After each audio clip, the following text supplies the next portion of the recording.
Welcome to Rick's Corner, brought to you by Old School Labs, the brand I trust and the only one I put my name to. Use my code drasin12 on the link below.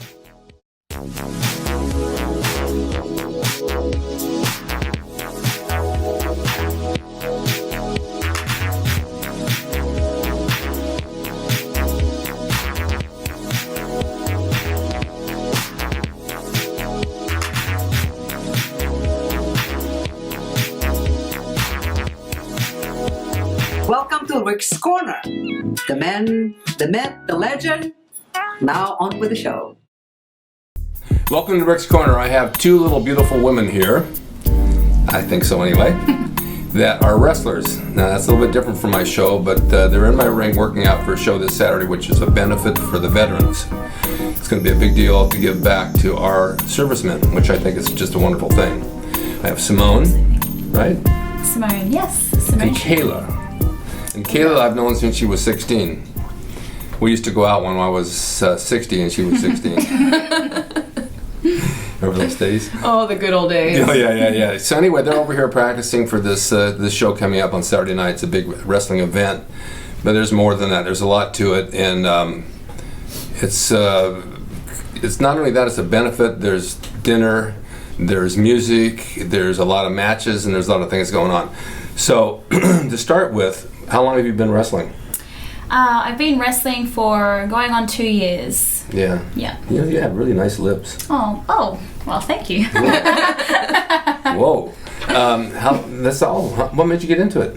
I used to box and I used to dance. Yeah. So there were two passions that I had. Mm-hmm. I loved the aggression of boxing and I loved the performance in dancing. Mm-hmm. And I watched WWE, WWF since I was a very young girl. And when I moved out to America almost 5 years ago, I kind of just fell back in love with it. I stopped watching it for a while and I started watching it again. Mm-hmm.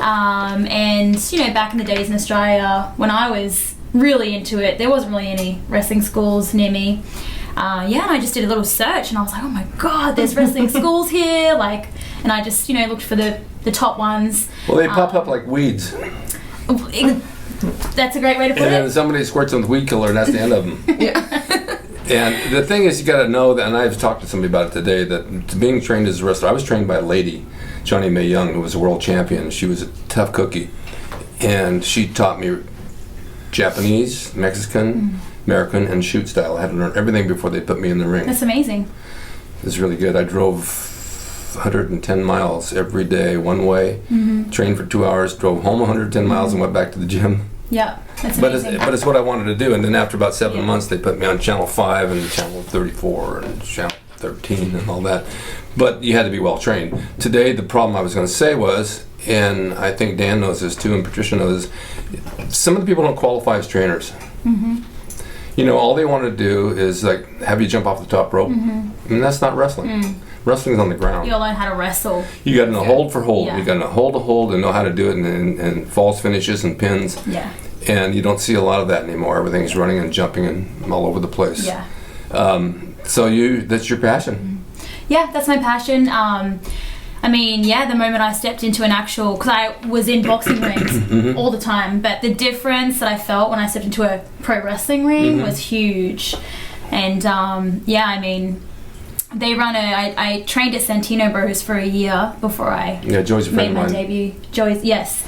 So everyone knows Joey. Everyone knows Joey. Joey's a good guy. He's a really nice guy. Really great guy. He's a really great guy. He's helped me a lot.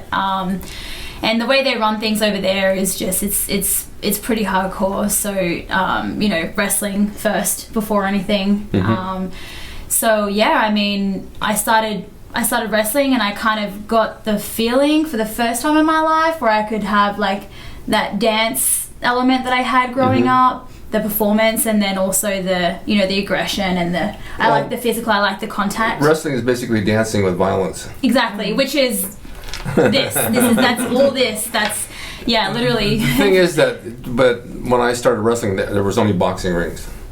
And they're hard. Yeah, they are. They're hard. Yeah. And so many guys, some of the older guys who have hip problems and surgeries, and they're beat up from the boxing rings. And then down at the Olympic, we had a 25-foot ring. So when you ran across that ring, it was like, Cool. Yeah. I'll get to the rope soon. Yeah. I think my But- first Two bump more was in a steps. boxing ring, and I didn't know it. Oh, Yeah. really? Yeah. I got knocked out. I think I was maybe like 14. It was when we did that show in 2000.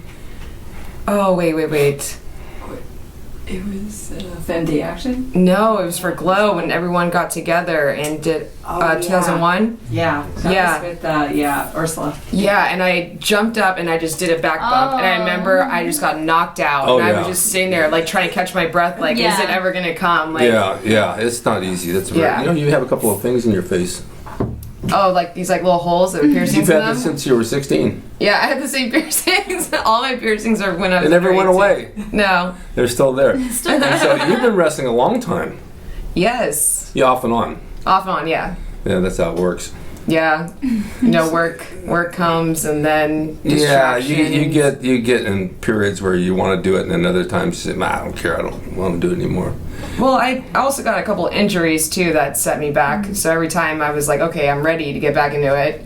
Like my ankle, sprained tore ligaments, and then my knee went out from I was training, Yeah. and so it's like that sets me behind, and then it's other life happens, and then Fernando was in love with you. I still talk to Fernando here and there, Is he still in love with you? probably. Yeah, I think so too. I'm just kidding, Fernando. Yeah, he's one of the guys who worked out over here. So you happy to be back into it? Oh yes. At least for this match, huh? No, I really do plan sticking with it again, because for like the longest time, I don't see myself having a passion for anything else besides wrestling.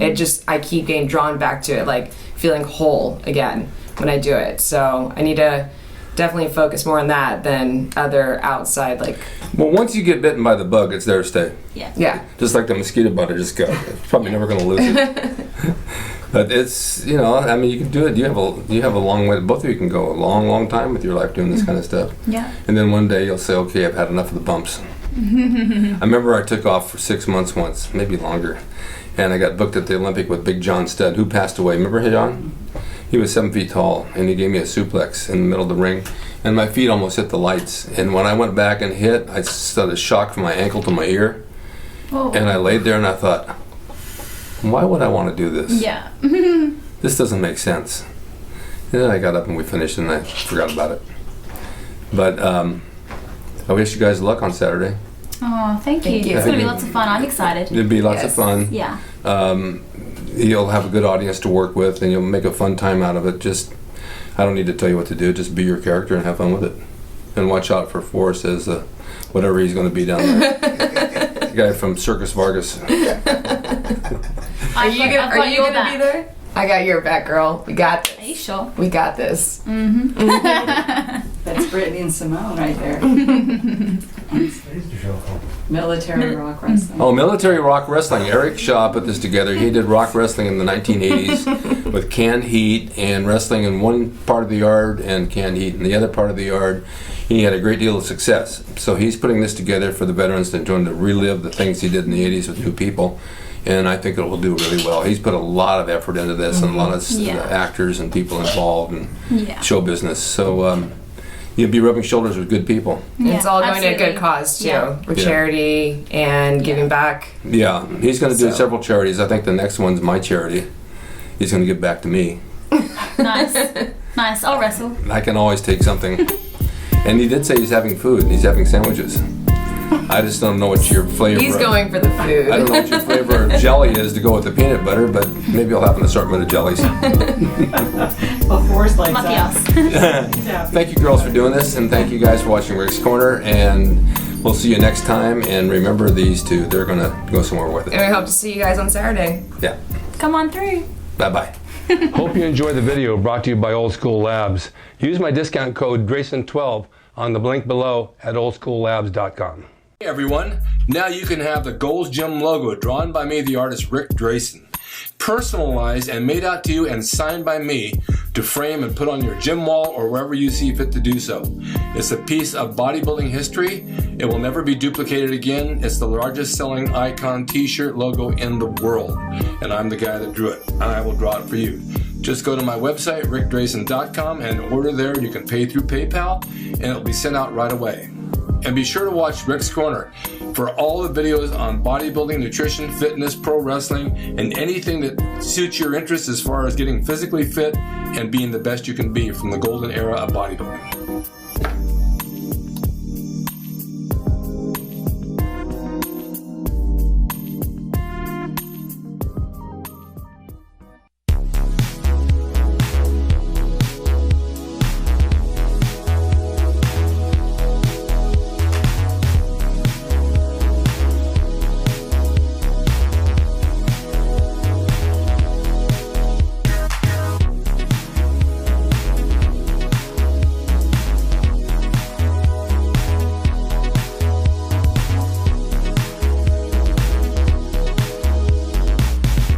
It's Rick Drasin. He's the equalizer, baby. See you next time.